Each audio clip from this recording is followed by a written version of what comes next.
പെരുന്നാളെല്ലാം ആയതുകൊണ്ട് മക്കളെ രണ്ടാളെ മുടിയെല്ലാം മുറിച്ച് സുന്ദര കുട്ടപ്പനും കുട്ടപ്പിയും ആക്കാമെന്ന് വിചാരിച്ചിട്ട് കൊണ്ടുവന്നതാണ് ബ്യൂട്ടി പാർലറിൽ. ഫസ്റ്റ് ടൈമാണ് മോളെ ഇങ്ങനെ പുറത്തു കൊണ്ടുപോയി മുടി മുറിക്കുന്നത്. അതുകൊണ്ട് തന്നെ നല്ല കരച്ചിലുണ്ടായിരുന്നു. എങ്കിലും മുടി മുറിക്കാൻ സമ്മതിച്ചിട്ടുണ്ടായിരുന്നു. ഇടയ്ക്കിടയ്ക്കുള്ള ആ ഒരു തേങ്ങിക്കരച്ചിൽ ഭയങ്കര അൺസഹിക്കബിൾ ആയിരുന്നു. അതുകൊണ്ട് തന്നെ ഒരുവിധം മുടി മുറിച്ചപ്പോൾ ഞാൻ മതി നിർത്തിക്കുമെന്ന് പറഞ്ഞു. പക്ഷേ ലാസ്റ്റ് ആൺകുട്ടി ലുക്ക് വന്നോ എന്നൊരു സംശയം.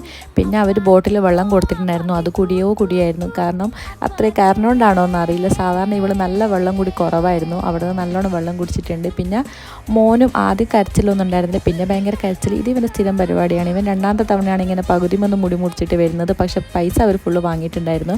അവിടെ അത്യാവശ്യം സെലിബ്രിറ്റീസിൻ്റെ ഫോട്ടോ എല്ലാം കാണുന്നുണ്ട്. മക്കളെ കരച്ചിൽ കേടിച്ചാണെന്ന് തോന്നുന്നു. വരുമ്പോൾ ഉണ്ടായ ഹിന്ദി സോങ്ങെല്ലാം മാറ്റിയിട്ട് കാർട്ടൂൺ സോങ്ങാണ് അവിടെ പ്ലേ ചെയ്തത്. പക്ഷേ മക്കളൊന്നും ശ്രദ്ധിക്കുന്നില്ല.